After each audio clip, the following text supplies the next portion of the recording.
ইউক্রেনে রুশ আগ্রাসনের শুরুটা ২০২২ সালে। শক্তি বিবেচনায় সমান না হলেও দুই প্রতিবেশী লড়ে যাচ্ছে এখনও, যেখানে ইউক্রেনকে সরাসরি সমর্থন করছে যুক্তরাষ্ট্র, যুক্তরাজ্য সহ বিশ্বের একাধিক পরাশক্তি। চলমান আগ্রাসনের বিরুদ্ধে ইউক্রেন যাতে তাদের ভূখণ্ড রক্ষা করতে পারে তা নিশ্চিতের জন্যই একসঙ্গে কাজ করছে ওয়াশিংটন এবং লন্ডন। এরই অংশ হিসেবে ইউক্রেন সফরের ঘোষণা দিয়েছেন যুক্তরাজ্য এবং যুক্তরাষ্ট্রের পররাষ্ট্রমন্ত্রী যথাক্রমে ডেভিড ল্যামি এবং অ্যান্টনি ব্লিংকেন।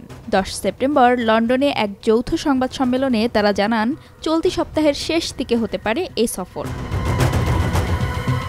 যৌথ সফর সম্পর্কে ব্লিংকেন বলেন, শক্তিশালী ট্রান্স আটলান্টিক সমর্থনের জন্যই এই যৌথ সফর বেশ গুরুত্বপূর্ণ। এর মধ্যে রয়েছে আমাদের ন্যাটো মিত্র, আমাদের ইন্দো প্যাসিফিক অংশীদার এবং ৫০টিরও বেশি দেশ, যারা দৃঢ়ভাবে ইউক্রেনকে সমর্থন করে চলেছে। রাশিয়ার কাছে ইরান ব্যালিস্টিক ক্ষেপণাস্ত্র সরবরাহ করছে এমন গুঞ্জন ছড়িয়ে পড়ার পরই যুক্তরাষ্ট্র ও যুক্তরাজ্যের পররাষ্ট্রমন্ত্রীদের ইউক্রেন সফরের ঘোষণা এলো। গেল সপ্তাহে সিএনএন এবং ওয়াল স্ট্রিট জার্নালের প্রতিবেদনের সূত্র ধরেই সামনে আসে রাশিয়াকে ইরানের ক্ষেপণাস্ত্র সরবরাহের তথ্য। এরপরই শুরু হয় আলোচনা সমালোচনা, যদিও এমন দাবিকে অস্বীকার করেছে তেহরান। তবে এ তথ্য পুরোপুরি উড়িয়ে দিতে পারেনি ক্রেমলিন।